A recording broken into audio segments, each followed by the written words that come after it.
Once again, welcome everybody. If you're just jumping on, I'm Nate Bribey. I'm an advisor in our Rockford Loves Park office for Klaas Financial. We have Eric Schwartz on with us as well, another advisor up in our Madison office.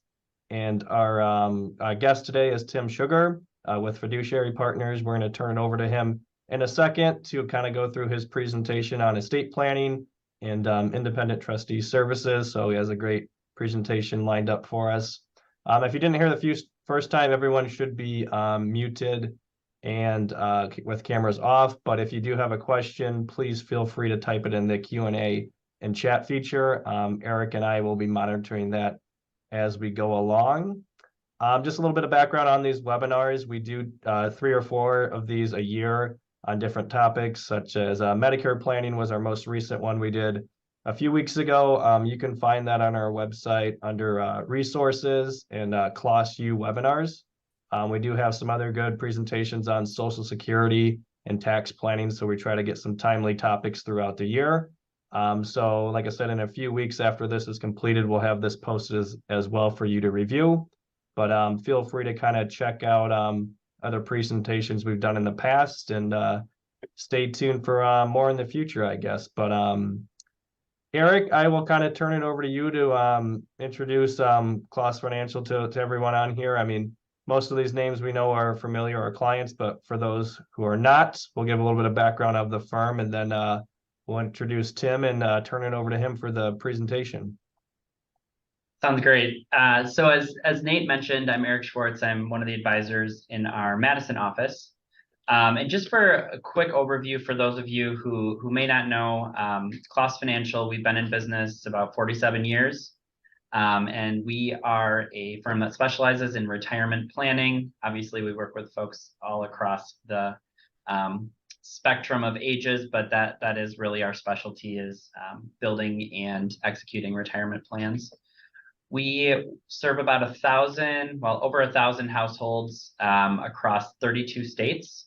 And through that work, we oversee about $627 million in assets under management. We do that from our 2 offices, one here in Madison, Wisconsin, and then one in Loves Park, Illinois, right outside of Rockford. As Nate mentioned earlier, our guest today is Tim Sugar. He's coming to us from Fiduciary Partners, which is a local independent trust company.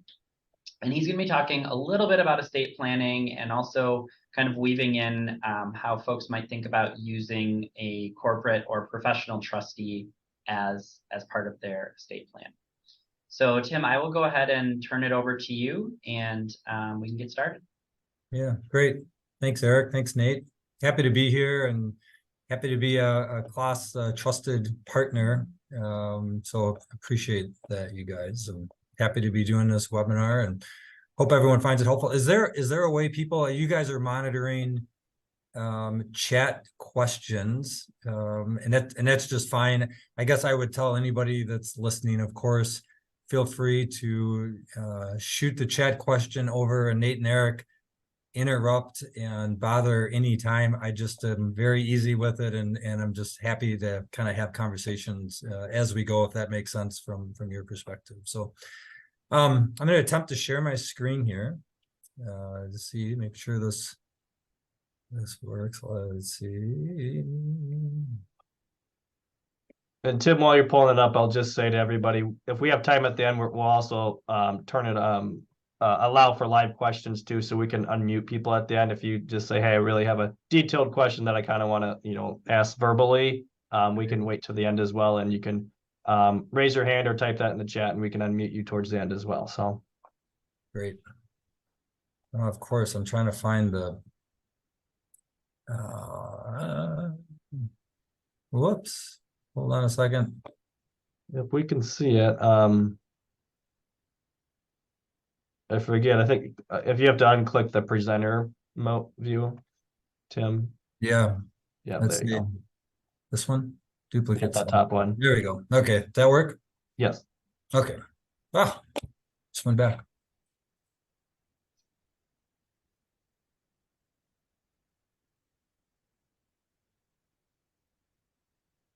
Okay. Yep. Perfect. All right. So I thought I'd quick hit on estate planning 101, just so we're all on the same page, and then try to weave in, how fiduciary partners can be part of an estate plan and some of the solutions that we can bring to clients and to advisors. All right, before we get started, I'm going to share just a little bit about what is going on. One sec. All right, share a little bit quickly about me. I'm from Madison, undergrad at UW, law school up in the Twin Cities. I moved home in 2007 and started at US Bank as a trust officer. So for times when US Bank was named as trustee or personal representative, I would represent the bank in that capacity as the trust officer. Did that for 9 years, left the bank and went into private practice, drafting estate planning documents. Worked with a mid-sized firm on the west side of Madison called Snyder and Boucher. In that role, all I did was draft estate planning documents. I did that for just a little bit over 6 years, and enjoyed doing that. Ultimately, what happened is I was naming fiduciary partners so often in my client estate planning documents that I thought I had better go join the company, and they had a desire to open a Madison office. And so I kind of am helping to get this office off the ground, started here in 2021 and here today. I've got 2 kiddos at home, 9 and 11. I love being outside. I love playing on the lake. So there's a little bit of background about me and history. I thought I would share, if this works, people always ask the question, who needs an estate plan? So if you'd humor me just for a sec, let's see if this comes through. I think there's a sound bar, but maybe Nate and Eric, if you're not hearing something, let me know. The mystery over Prince's multi-million-dollar estate. Yeah. His sister now told the court that she believes Prince had no will amid reports of a secret vault filled with songs that could generate millions of dollars more to Prince's estate. ABC's Eva Pilgrim is outside Paisley Park with the latest. Good morning, Eva. George, so many people coming here to Paisley Park. There's actually no grass left by the fence, and people all over the world mourning the loss of the singer. Over 2.3 million of his songs bought as his estate hangs in limbo. This morning, new details over the possible future of Prince's multi-million-dollar estate. ABC News obtaining court documents filed by his only surviving full-blood relative, Sister Tyka Nelson, officially asking a judge Tuesday to appoint a trust company to handle her brother's estate. We love each and every one of you. The 55-year-old stating in court documents she does not believe that Prince had a will, and according to Minnesota law, if he didn't, because he has no surviving parents or children, his estate, believed to be worth around $300 million, would be split equally among Tyka and his 5 surviving half-siblings.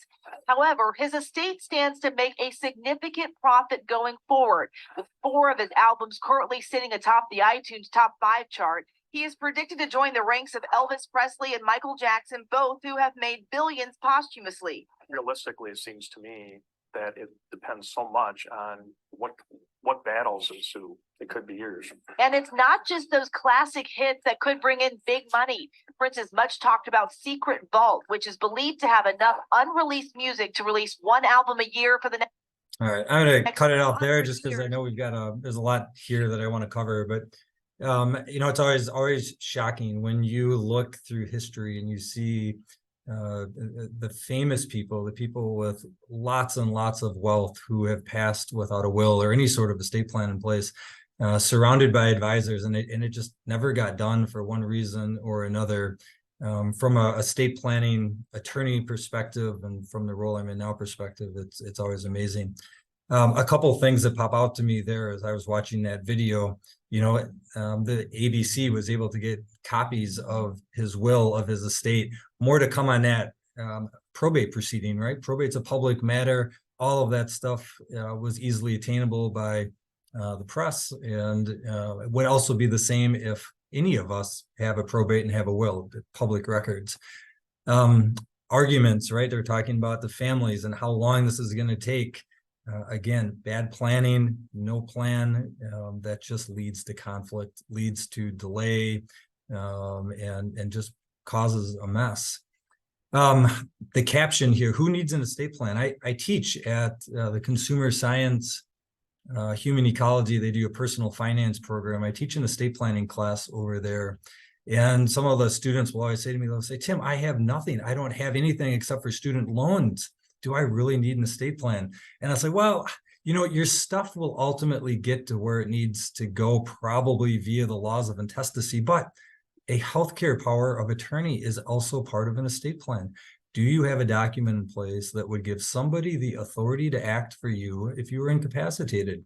And I'll even ask the kids, I call them kids, right? College kids. I'll say, hey, does anybody have a healthcare power of attorney? If you're comfortable with it, put your hand in the air. And 3 maybe students in my class will actually raise their hand that they have a healthcare power of attorney. So, you know, coming from a parent of little ones, knowing my kids are going to turn 18, I just can't imagine not making healthcare decisions for them at age 18 if a healthcare power of attorney wasn't in place. So who needs an estate plan? Everybody needs some form of an estate plan. All right, let's see. I'm gonna try to get to the next. Technology is never my strong suit. All right, here we go. So types of estate plans that are out there. I really think of 3 types of estate plans. Type 1, leave everything via beneficiary designations. Type 2, will-based plan, or type 3, revocable trust-based plan. And we'll kind of just quickly touch on all 3 of these again, so you know how we might map into an estate plan that you might be considering. So, you know, you think of estate planning and especially thinking of type 1 beneficiary designations and titling. If you have a joint account, spouse, partner, friend, and you have a person listed on that joint account, title controls. Ultimately, that's the first thing, you know, we look at. If somebody passes away and they have an assets that's titled as joint with rights of survivorship, that account is going to pass directly to the other individual on that account. Similarly, if you have a account and you have a beneficiary designation, whether that's a IRA or a taxable account, that's a contract, and the asset would pass according to the contract. Okay. So again, type 1, you could leave all of your assets to your beneficiaries according to a contract. There's some pros to this type of planning. It's very simple. If everything passes directly to beneficiaries, you're avoiding probate. You're avoiding probate, and it's potentially a very easy way to think about estate planning. If everything is left directly to somebody, there's nothing to pass via the will, there's no probate, could be simple. The cons to this type of planning: where do the assets come from to pay for final expenses, rent, funeral, income taxes? If you have income tax due and all of your assets have passed directly to individuals and you have a tax liability, where does the tax payment come from? What does each institution's beneficiary designation provide if there's an out of order death? Let's say, for example, you have an investment account. You've left that investment account via a beneficiary designation to 2 individuals. You become incapacitated. One of those individuals predeceases you. What happens to that individual's share that you were trying to get to them? What does the institution's contract say? Does it go to their kids? Does it go to the surviving person on the beneficiary designation? What happens? Each institution might have a different contract. Each institution might provide for something totally different if that out of order death happens. A third con, the will or trust is not used, right? I've seen a lot of times where people have a very elaborate estate plan where they have a will that's drafted to provide specific bequests to individuals, to charities, ultimately to split outright to other people. And somewhere along the way, they execute beneficiary designations. The assets now pass via the beneficiary designation. They never flow into the will or into the trust. And this great plan that they paid for is completely bypassed and passes according to the beneficiary designation. So in general, there's just too many cons to use this type of planning. Now, there are some exceptions here, as I'm sure Nate and Eric have talked to you about, being the retirement planning folks. there's some benefits, right, with IRAs and leaving IRAs to individuals and some of the tax deferral and stretch benefits that we all know we get. So it's important to think through, all of the options with your plan and to make sure that, the beneficiary designations that you have are on the appropriate accounts and that they also are matched up and coordinate with your other estate plan.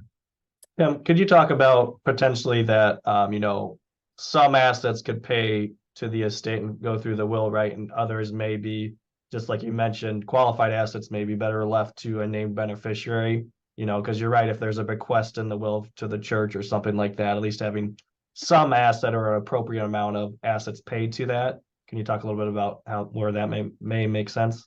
Yeah, I mean, I think in general, maybe just the 3,000-foot view, what I see most folks do, or a lot of times what happened, a very simple approach is to say, I've got a tax deferred bucket, traditional IRAs, Roth IRAs, and I've got a taxable bucket, checking, savings, house, investment account.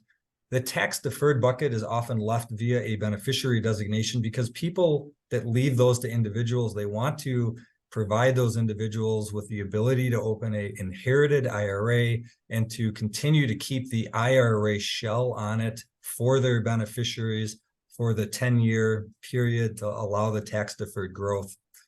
The other assets, the taxable assets, those are often left either through the will or trust, and the will or trust becomes, I'm putting my quotes up, the filter. That document can provide for all the contingencies. What happens if someone dies out of order? What happens if the charity that you elect is no longer in play? What happens if everybody passes away? Where do the assets go? The estate plan can get very detailed and provide for all of the craziness that life throws at us, and still make it successful. Is that answering your question, Nate? Does that help? Yeah, that's perfect. Thanks, Tim. Okay, excellent. All right, so I'm not going to go through this too much. I just put in an example. I don't remember even where I cut this off of. This is a contract, right? There was the beneficiary designation if you had it, and on the right would say what would happen if somebody were to predecease. So that's the kind of detail that you'd have to look at each institution to see what the contract would say.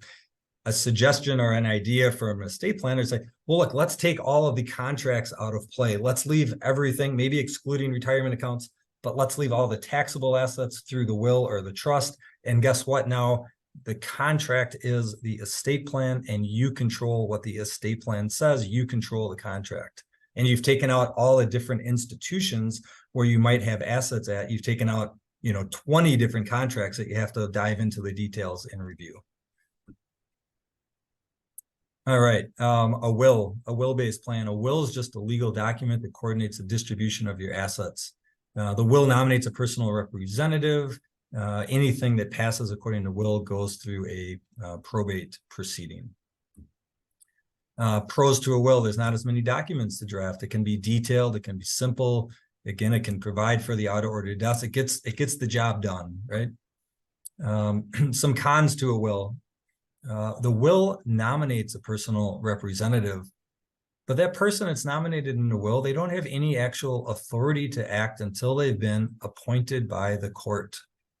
Okay, so you might have a will-based plan. I name my son as the personal representative. The son normally would go see an attorney. An attorney would draft a big stack of documents. Those documents get sent off to the probate court. The probate court looks at the documents, makes sure that everybody that has any interest in the probate agrees, and then gives the nominated personal representative what we call a domiciliary letter. A domiciliary letter is the court-appointed letters that give that person now the ability to act. So one quick story, I had a client, she had a father in California. So she was going through the probate process in California to handle his house. Sent the documents to the court. The California probate court was backed up 4 months before they could even look at the documents to get her appointed as personal representative. So what did that mean? Well, she had to sit on the assets in California before she had any authority to act over them for 4 months. And that was just before the court looked at it, presuming that there's no issues with anything that's going on. So there can be delay. We're lucky in Wisconsin, the court's pretty quick. It's a 3-week process. and the personal representative gets appointed. But there is delay. Okay, so just kind of, I've got here a note, hold that thought. You also need approval from all interested parties in the estate plan. This is something that was very interesting to me when I started practicing law, that you needed to notify all interested parties, and all interested parties need to approve of the will and the appointment of the personal representative. Okay, slides coming next and that. The third con, as we kind of talked about, the will is a public record. Gets filed with the court. Anybody could go down, punch in Tim Sugar, up would pop my will. I mean, not now, if I was a decedent. Up would pop my will, and up would pop all the assets that pass pursuant to my will. So it's a public record, just like Prince's document. You can pull that information up. All right, so interested person. Who is an interested person when it comes to a probate proceeding? An heir of the decedent, any beneficiary named in the will. Let's just go with that. I'm gonna go to the next slide. I'm going to skip this. This is called, there's a proof of heirship form where you actually have to fill this out with the court to say, hey, court, here's all the heirs of the decedent. These are all the people that are interested in the probate. These are all the people that we need to notify, and they have to sign off on that the will is valid, that it's the right will, and that they agree to the appointment of the personal representative. You can probably see where conflict is starting to possibly come in here. So here's an example of an interested party. Client dies, leaving all assets to 2 charities. Never married, no children. His parents or her parents had predeceased. However, he had 9 siblings, 4 of those who predeceased. Of the deceased 4 siblings, they had 7 children. 2 of those had predeceased, and 1 of them had children. 2 of the heirs are being held in Milwaukee Correctional Institution. Okay, when we look at an interested party for the probate process, think of the family tree. If one person on the family tree has died, you go down to the next 2. If that person, you know, it's the next living generation, so to speak. So who would need to be notified and sign off on the appointment of the personal representative in this case? Any surviving siblings. Of the 4 deceased siblings, their children. If those children went around, you'd have to go on to their children. Okay, those are all the people that would need to sign off in order to get the personal representative appointed. So you can see, again, there's just a chance of delay. Now, does that actually happen all the time? Of course not. Most people, their siblings, their parents, somebody maybe higher up in the tree is there to sign, and it's not an issue, but it does happen. Another example, client passes, survived by a spouse from a second marriage and children from a first marriage. Okay, the way the intestacy statutes work, children from first marriage kind of step up to the same priority as the next in line spouse. So if there's a will, interested parties are second spouse and children from the prior marriage, regardless of who's named as the personal representative. That's a situation that we see I used to see in practice quite frequently. Again, sometimes it's not ideal, right? Maybe the second spouse is the named personal representative, but in order to get that person appointed, the children from the prior marriage need to approve of it. If there's a good relationship, no problem. If there's not a good relationship, it can cause a lot of delay. Okay, so if there is delay, think about what happens. There's nobody now that has the authority to act on the estates. Paying the funeral bill, keeping the heat on at the house. I've got a slide in here, market risk, COVID. Think back to COVID and what happened to the market, the free fall of assets. A couple months can mean a really big deal with sizes of estates and what that looks like. And if there's delay because the court hasn't appointed somebody, can have a significant impact on market values. All right, we talked a little bit about this. The goal for the personal representative is to get the domiciliary letter. Okay, third type of estate planning, a trust-based plan. Instead of the personal representative being appointed by the will, instead a trust can appoint a successor trustee. It's the exact same job. Gather assets, pay final bills, file the final income tax return and distribute assets according to what the document says. It's just, what are we operating under? Are we operating under the will with a personal representative, or are we operating under a trust with a trustee? Okay, that's the only difference, is what document are we doing? The exact same job, it's just different documents. So the pros to a trust-based plan: the trust appoints a successor trustee. There's no court involvement. There's no delay. The trustee has the immediate authority to act. Just like the will, the trust can be as simple or as complicated as needed, and the trust can serve as the filter, so the assets pass according to the trust and can provide for all the contingencies that might be needed. The trust is a private document. The only ones that get to see what the trust says are the beneficiaries. It's not a probate document. It doesn't go to court. There's no court record. It's not a public record. If Prince would have had a trust, we wouldn't have been able to see what happens and what his assets are. And there's no notice to interested parties. We don't have to go through the approval process of finding the heirs and getting the heirs to approve of the will and of the personal representative. We don't have to do that. Hey, Tim, I think Yes. one important thing back on the trust slide would be, some people may think, well, hey, I have 2 kids and, I trust them with the assets, so I don't want to put stipulations on when they could, receive the assets from the trust. But I think these would be reasons, right? Even a simple distribution where the trust can make sense over a will, just from, even if the trust is simple, pay it to my 2 kids on the death of the surviving spouse, right? There's some other logistical things that there could be an advantage from that front, correct? Yep, absolutely. I mean, you think, look, regardless of how simple the assets are, you have to step back and look at your family and say, do you want the complications of probate? Do you want it being public? Do you want to have some delay involved until the court allows somebody to act on behalf of the assets? Or do you want it to be immediate, not have to have anybody sign off, right? I mean, absolutely, Nate. There's a lot of kind of ancillary benefits to a trust-based plan versus a will-based plan when you're just stepping back and look at it, regardless of whether you got, you're required to have a probate in Wisconsin at anything north of 50,000. So, I mean, I suppose you could technically make an argument for a trust even at a $51,000 level, because you're avoiding probate. Yeah. Right.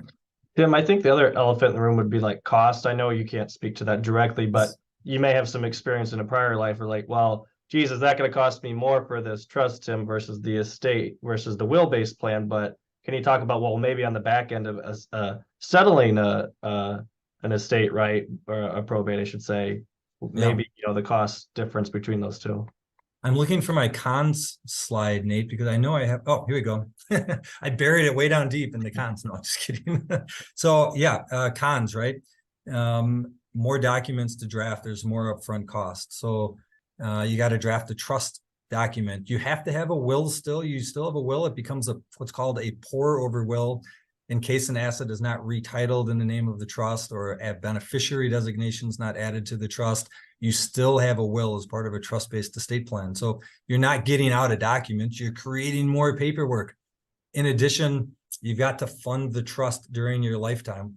What does that mean? That means you're either doing a retitle of your taxable accounts to the name of the trust, or you're adding a payable on death or other beneficiary designation to transfer the asset to the trust at death, with the goal being that there's nothing left in your individual name at death, right? That's the reason you're doing a trust-based estate plan, is to avoid probate. So if you're going to have assets left in your individual name and have a probate, why bother with the trust, right? So a con to a trust-based plan is the additional work that comes with either funding your trust or doing beneficiary designations to direct it to the trust.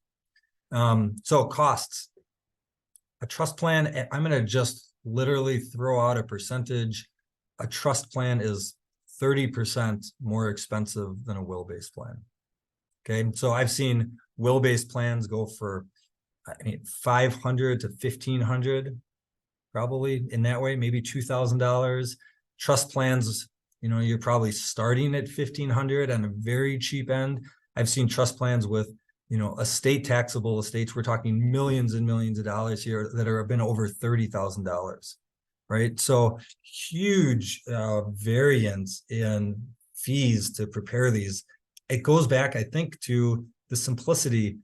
All attorneys work from a form. If we're just talking, you know, the client situation fits right into the attorney form, and the attorney form's plugging a name in and hitting print, that's going to be a lot simpler plan than, well, if Junior passes and I've got, 5 kids, 2 marriages, 3 from the prior marriage, 2 from, my current spouse, and I'm going to do a bunch of charitable planning, and this, now we're getting complicated, and that's going to be more in a billable time, whether you're doing a will-based plan or a trust-based plan. Again, the documents are the same. The meat of the document, where the assets are passing to, is going to be the same. It's just, where are we drafting it under, the trust or the will? Does that help? Yeah. Okay. Okay. 4:30, we're still doing all right. All right. In the estate plan, I think this was often the most overlooked aspect of an estate plan. Who's going to do the job for you, right? Who's going to serve as your partner upon incapacity, upon death, upon trusts being created for maybe minors, for spendthrifts, for folks that have substance or other alcohol issues, whatever the case may be? Who's going to do this work, right? And I would ask my clients this. I'd say, who's going to do this job for you? And they would say back to me, they'd say, well, Tim, I've got a family member. And I'd always push back on them, because I came from the bank. I grew up in a trust department. That's where my bias lies, as corporate trustees. And I'd say to them, I'd say, well, does your family member like doing income taxes? Do they like paying bills? Are they knowledgeable in investments? Do they have the time to do the job? Do they have families of their own? Do they have careers of their own? Do they want to do this job? Have you talked to them about it? Really think about this client. Make sure you have somebody that likes to do all of this stuff. Are they comfortable being personally liable? Right? When you take on this fiduciary role, you are assuming personal liability if you do it in an inappropriate way. Are they comfortable with that? Right? I can give you maybe some statistics around it. The people that I talked with that had served in a fiduciary capacity, and I'd ask them this question, most of them, 80% call it, would say, oh my gosh, I have no interest in doing that job. I did that job and it was awful. I would never put a friend or family member in there. Yes, corporate fiduciary, that makes all the sense in the world.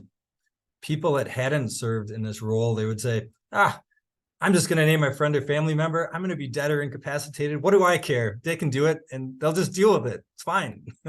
Right? Those were the responses I would get. So I'd push back at them, and the people that would say, boy, I think a corporate trustee can make a lot of sense. I really think my family would like to continue to have Thanksgiving and Christmas together. Yes, corporate trustee, Tim, that sounds great. How does that work? And then I would talk to them about the bank trust companies, because that's what I knew. And I'd say, well, upon your incapacity, the bank trust company that manages assets and takes on the fiduciary role, they're going to come in and they're going to grab the assets and they're going to pull the assets in under the bank umbrella, and they're going to serve as the fiduciary. And I'd lose my clients, and they'd say, no, Tim, no, I've been working with Nate or with Eric. They're part of my family. I love those guys. I would not want them removed from my relationship if I were incapacitated. No thanks. A corporate trustee is not going to work for me. I needed a solution for my clients. The solution was Fiduciary Partners. We do not manage money. We do not have any investment providers on staff. We're not connected with a bank. We are a pure, independent, standalone trust company. The only thing we do is take on the roles of trustee, personal representative, or financial power of attorney. And then we partner with our clients' financial advisors so that their team stays in place. That makes us very unique. I think we're the only purely independent trust company in the state of Wisconsin. There may be one national outfit that's kind of coming into Milwaukee. There's a couple folks in that office, but by and large, we are the only pure independent trust company in the state. So that's how I got to know Fiduciary Partners, is asking this question: who's going to do this job for you? Having that conversation, and then needing a solution for my clients. And again, I think this is a question that most attorneys do not spend enough time on. They spend all the time on crafting the plan. Where do the assets go? What's going to happen? But they forget the most important aspect of who's doing the work, who's doing the job, and can it be done? Okay. I think the point of this chart again was the personal liability. Imagine serving as a trustee, as the individual, on a toxic family relationship. During your time as trustee, the market crashes. Your decedent's net worth is cut into a third or into a half. You sell at the bottom because you're nervous. What's the other family beneficiary going to do? They're not going to say thank you, right? That's where the point of this slide was, the personal liability concerns. All right, so let's talk about a corporate trustee a little bit, because again, like everything in estate planning, when you're making these decisions, there's some pros and cons to having a corporate trustee or an individual trustee. So does a corporate trustee make sense? Pros, I think we're professional. We've all been doing this, and at least at Fiduciary Partners a long time. We've got a lot of experience doing it. We're immortal. Unlike an individual, they die, they become incapacitated, they have health issues. By and large, a corporate is a pretty safe bet. We're going to be around. I think back to U.S. Bank. Yes, it used to be First Wisconsin, then it became First Star, then it became U.S. Bank. But the documents that named First Wisconsin still worked. U.S. Bank was just then serving. So by and large, corporations are immortal in a sense.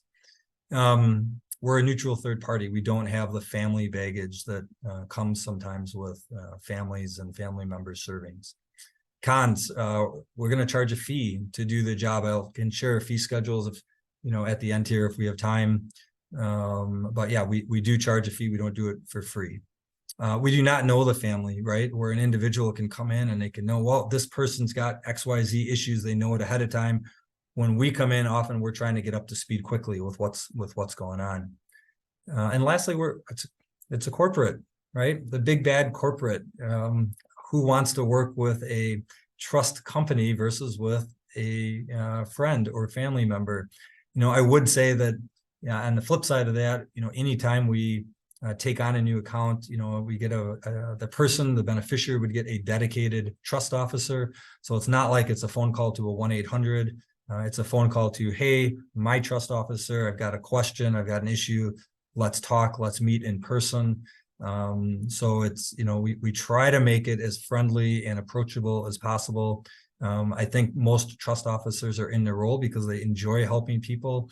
Just like Nate and Eric, they enjoy the relationships and the friendships that you get by having and being in this personal line of work.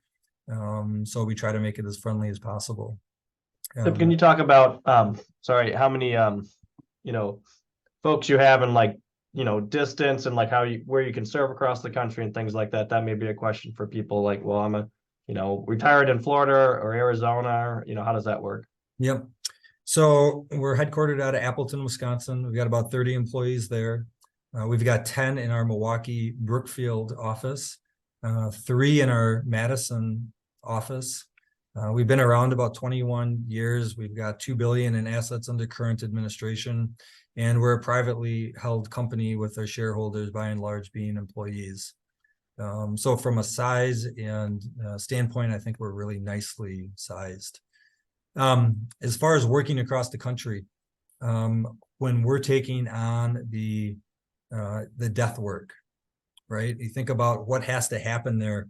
Houses have to be sold, personal property, the stuff in your house, your cars, your paintings, your rugs, that stuff has to be distributed or sold, right? We're really good at doing that job when we're within striking distance of one of our offices. So you think of all, the states kind of surrounding Wisconsin. I think we do a wonderful job doing that role. If you're asking us to take on the death work for somebody in California, somebody in Arizona, Florida, can we do the job? We can. We do it, I think, well when we have a family member that can kind of be the boots on the ground person to help us along with some of those assets. If we don't have that person, we still can do it, but I would say just plainly back, I'd say, look, maybe there's a better solution for somebody that's local. I think it's probably going to be a better outcome from an estate planning standpoint when you're dealing with, that kind of stuff. And it's just hard for us to get an employee, way out to a different state. Sure. That's helpful. If we're taking on the irrevocable trust role after death, somebody's now creating a trust for a family member, friend, child, whatever the case may be, an irrevocable trust. This would be a trust that might provide for somebody for their lifetime. Kind of think of you kind of your classic trust fund kid, right? Hey, I need a new car. I need tuition paid, that kind of stuff. We can take on the trustee job around making decisions about when money can go in and out of that trust. Nate and Eric, you guys would continue to manage the assets within the trust, right? For that type of relationship, we work with people all over the country and even international. We have a couple of beneficiaries in Poland and beneficiary in Spain. So we work with people all over the country in that type of relationship. Perfect. Okay, so I think, Nate, to answer that question, it really depends on the job you're asking us to do. Sure. Are we helping them on incapacity? Are we helping at death? Are we helping on irrevocable trusts that are set up after somebody's gone? Sure. Okay. Yeah, that's helpful. We did have two Tim questions come in. One gal raised her hand as well, so I'll let her speak here in a second. But one question came through the chat is, what happens if the corporate trustee goes out of business? Mm-hmm. It would be unlikely, at least in our case. I think more likely would be that we'd be sold.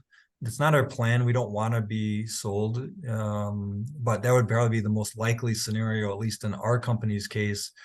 And same with any corporate, right? I mean, if things were going so poorly and stock prices were tanking, somebody would come in and gobble up the opportunity. You think of Silicon Valley Bank or M&I, unfortunately, our local wonderful bank we used to have, right? M&I had misfortunes in 2008.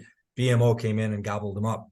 So it would be unlikely we'd ever go totally away, totally out of business. Instead, we'd morph into whatever the next corporate.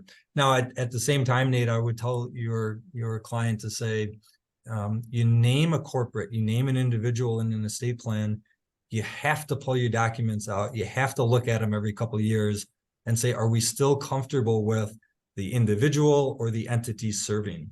And that's a phone call, that's an email, that's a look on the website. Are we still happy with them? Or do we need to call our attorney up and say, hey, attorney, remove Fiduciary Partners. They're doing bad things over there. They're tanking, and put in XYZ corporate, right? I mean, that's very easy to do in the revocable trust or will. It's just part of estate planning is keeping those documents updated and refreshed. Perfect. Thank you.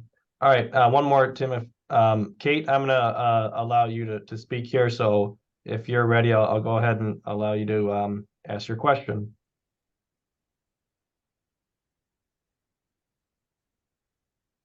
There we go. I'm going to ask you to unmute, Kate.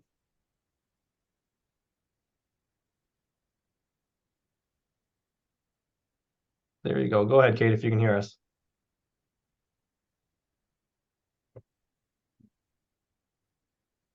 I do not have a question, actually. Sorry. Oh, that's all right. Thank you. All right. Okay, go ahead, Tim. Okay. All right. So I'm just going to keep going here. We talked about us. Talked about cons. I wanted to hit on this document also because, again, going back to Estate Planning 101, you think of what documents are being prepared. From a financial standpoint, you're doing the trust, the will. Also, as part of an estate plan, you'd have a financial power of attorney. Okay. I always tell people to break up the assets in your mind into two buckets. Bucket one is retirement accounts, life insurance, annuities, things that will always stay in your individual name. For assets that will always be in your individual name, the financial power of attorney is the person or entity that has the ability to act upon those assets if you were incapacitated. If you're doing a trust-based estate plan and you maybe retitle assets to the name of the trust as part of your estate planning, now the trustee has the authority to act over your trust assets, right? So two different buckets. Bucket one, assets in your individual name. Bucket two, assets in your trust's name. Financial power of attorney has no authority over the trust. Trustee has no authority over the assets in your individual name. So when you're doing incapacity planning, you really need to think about who's taking on the big picture. Does it make sense if you're going to name somebody as the incapacity person?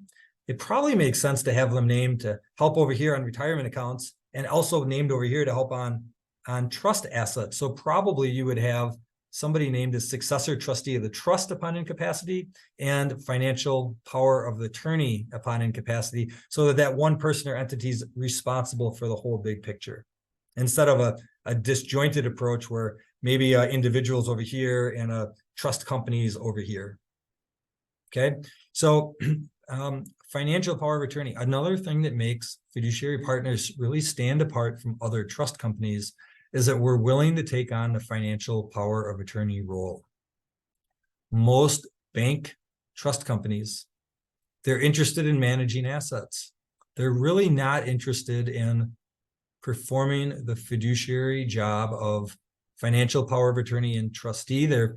I always think of that as kind of a tack on to the asset management piece. They want to manage the assets. So if you went and asked a big bank trust company or a medium bank trust company, whatever, and said, hey, bank, will you serve as trustee and manage the assets? Yes, we will do that. Will you also serve as the financial power of attorney? Nope, we're not comfortable with that. But we'll help you over here on the trust and manage the assets. And oh, by the way, roll your 401ks and we'll manage those assets. But they won't take on the fiduciary jobs of both of those things. Okay. When that becomes important, it becomes important upon incapacity. Things like required minimum distributions upon hitting, is it age 73 now? I think age, thank you. Okay. You have to take out money at 73 for your IRAs. Somebody needs to sign the form. Somebody needs to tell Eric and Nate how much tax withholding to do. Somebody needs the authority to talk with Eric and Nate about investment objectives as it relates to IRAs. The person or entity that has that ability to do that is who's named as the financial power of attorney. Okay, fiduciary partners will take on that job. That's a unique role that a lot of institutions won't take on for people. So I wanted to highlight the financial power of attorney in our estate planning 101 conversation and how we fit into that role. I'm seeing I have 7 minutes left. I could keep ripping through. I've got a couple other collateral documents that kind of come as part of estate planning 101. Are there any questions maybe just related to fiduciary partners, how we map in? Why don't I stop there for a sec, ask questions, and then if we have time, I could certainly go a couple more slides deep. But I think on all the slides I've hit on are the financial piece of the estate plan and how we would be involved. Tim, I think it might be helpful to, if you just provided maybe like a example of a client that you've maybe been both financial power of attorney and personal representative or trustee for, I should say, Sure. afterward. That might help people kind of understand what the role looks like. Yeah. Thanks, Eric. So I'll tell you about my first client in Madison. He was 92. I was introduced to him by his attorney. I met out at his house, and he had full capacity. But he looked at me and he said, Tim, I'm 92. I don't really want to pay my bills anymore. Can you do that job for me? And he kind of motioned over to his kitchen table that had a mound of mail that was unopened on it. I said, his name was Dick. And I said, yes, Dick, I can do that for you. So his attorney named us as his financial power of attorney. So I was able to now go through his mail with him, find the bills, actually change the billing addresses right to Fiduciary Partners so that bills were now mailed to my office to pay the bills. Okay. Dick's house was titled in the name of his revocable trust. Okay. Dick ultimately moved to Oakwood and he spent a few months there. And he said, Tim, I love it here. I'm not moving home. Can you sell my house for me? Yes, Dick, we're named as successor trustee of your trust. So now we have and can act on behalf of the trust assets, which is your house. So we hired a realtor. We sold his house. The proceeds of the house ultimately transferred over to Dick's financial advisor, who's still managing the assets and the proceeds. And Dick's still out at Oakwood, right? And we're still paying bills, and we're working with his financial advisor. He's got some IRA assets. He also has some taxable assets that are in the name of his revocable trust. So it's conversations with his financial advisor to say, here's what his expenses look like. Here's what his monthly budget looks like. Do these investment objectives match up? Has his required minimum distribution been met for the year? And advisor, please send me all of the tax forms, the 1099-Rs and other 1099s, so that I can gather that information, get it over to Dick's CPA to get his return signed and prepared and signed. Awesome. Perfect. Tim, we did have another question about if someone's interested in working with Fiduciary Partners, what's your process like to schedule appointments and meet with them, and how does that work? Yeah, so it's a pretty simple process. I would just tell you to give a call, come over, and we can kind of chat about your situation. I think, a best practice obviously is to share estate planning documents with me so that I can see where you're contemplating naming us and the role that you're naming us in. And then I would review your documents, not from a legal standpoint anymore, but from an administrative standpoint. Is there anything in here that we can't do from a administration standpoint? And then it's just, we're just in the background. We don't charge any fees at that point. We're not doing anything for you at that point. Our fees and our charges start when we're actually stepping into the role of the fiduciary. So either like my friend Dick, who said, hey, I need help paying bills, or upon incapacity, and now you need us to step in, or upon death, if you've named us to do the death work, then now our role has started. That's when our fee would start. So the way to get started, Nate, is just give a phone call, set up a meeting. It's a document share, a conversation. And that's it. The contract, so to speak, is the estate plan. There's no contract that you have with us outside of that per se. Great. Do you have your contact information, Tim, on a slide or something? Yeah, I think, oh gosh, let me see if I can get down to the bottom. I think it's at the very bottom of this presentation.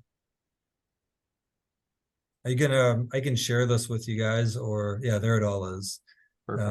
So feel free to reach out. You can just shoot me an email or give a call. That's my direct line to my office, and happy to set a time up to meet.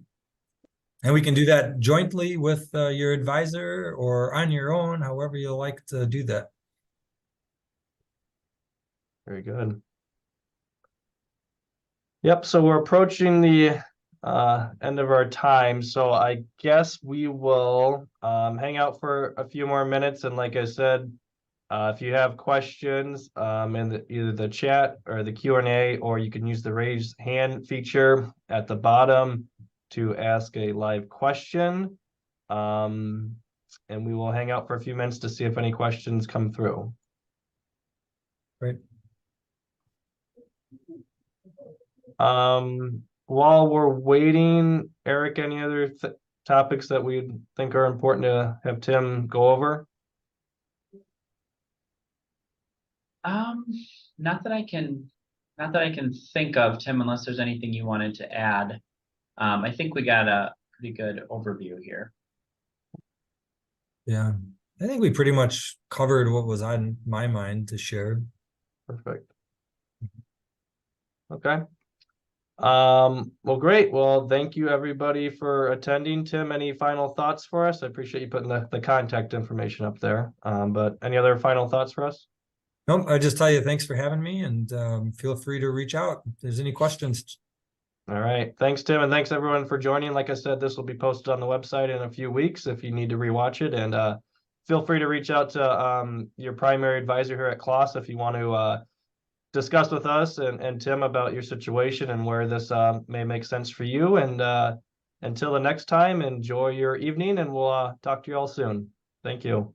Thanks, everybody.